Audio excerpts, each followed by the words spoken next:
walk around of a car that I recently completed after a 4-year restoration. A car that I purchased in the 70s. Basically, what I got was chassis and scuttle, and the rest of the body had been viciously removed with something like a slash hook or an axe.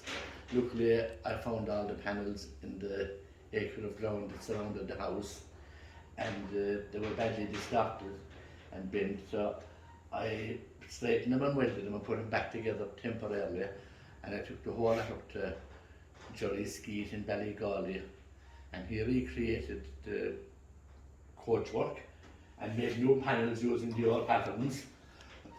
After that, I took it back to John Dean in Newmarket, and he painted the bodywork and gave it back to me, painted and finished. And from there I started myself then. I overhauled the engine, overhauled the gearbox, back axle, brakes, steering, all that done. Difficulty was locating parts for it, unusual headlamps and side lamps. The same headlamps and side lamps as I fitted to some of the Austins and the early Swifts. They're 4.5-inch reflectors and glasses, but I found 2 headlamps at a buy and sell in Fermoy. One side lamp we got in Bewley, a friend of mine got it at the auction there and brought it back to me. The second one we found on eBay. The mascot on the bonnet, which was very elusive. My son-in-law found that on eBay and just was delighted to get it because it's very scarce item. The interior I got done with a pack of panel and travel. He done all the upholstery for me. We got new tyres and fitted them, and got the magneto with John Quirk in Tipperary. Done a fantastic job on it. And after that I got the wiring cable from Vintage Supplies in England. It's aluminium armour coated cable, and I rewired it myself and done all the wiring and sorted out. I done the stack myself and dynamo myself, and put it all back together and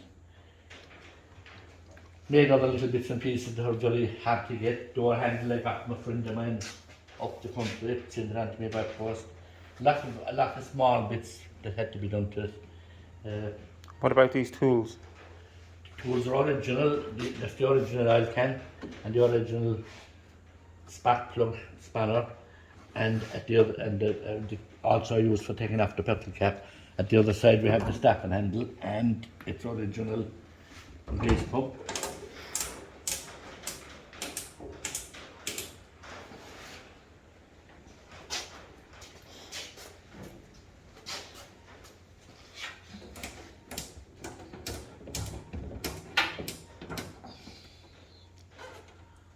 This side we have the grease pump, original grease pump and the staffing handle, and yes, that's basically it. The car, what I never said, was in 1928 Armstrong Siddeley and 1200, and I believe they were launched officially in 29, but it's actually a 28 one because we have the original textbook, and it's 12 horsepower, 6-cylinder.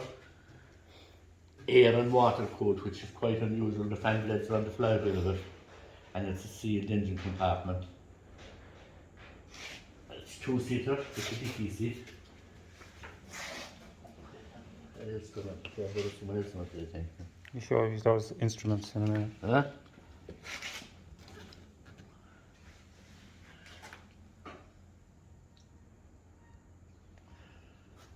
You want to see the boot of it? I'll pop around this way, yeah.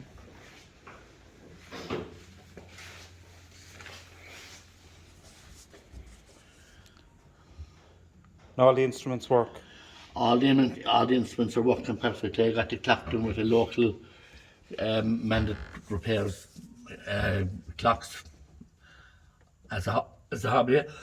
He does grandfather clocks and ordinary 80 clocks, but he was able to locate the piece that was missing out of this and go ahead done for me. The speedometer I done myself, I had to get new, they're 1mm ball bearings, and I got those in from the UK and fitted them myself and checked it with a drill, and it's working perfectly. I'm currently awaiting a speedometer cable for it. Its original clacks and hoots are also turned up, and the original button I had where I stored it, everything there is original as it was day one, and working perfectly. Klaxon. The side screens for the two doors are also inside in the compartment behind the driver's seat. The original back screen, the two squares were also hanging up in the shed. So they're actually correct, even though they're peculiar looking. And the side screens were also in the same shed, hanging up.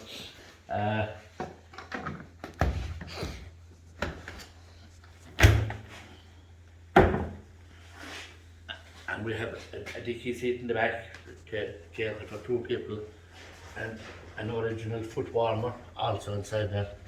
We just filled up with boiled water before you start driving, and that's to keep the passengers.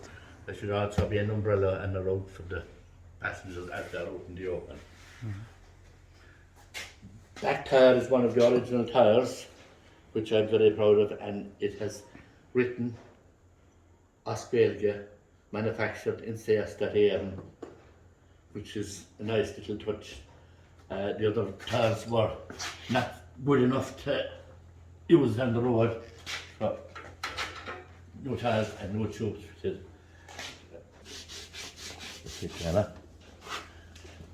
Can we made in CS.am?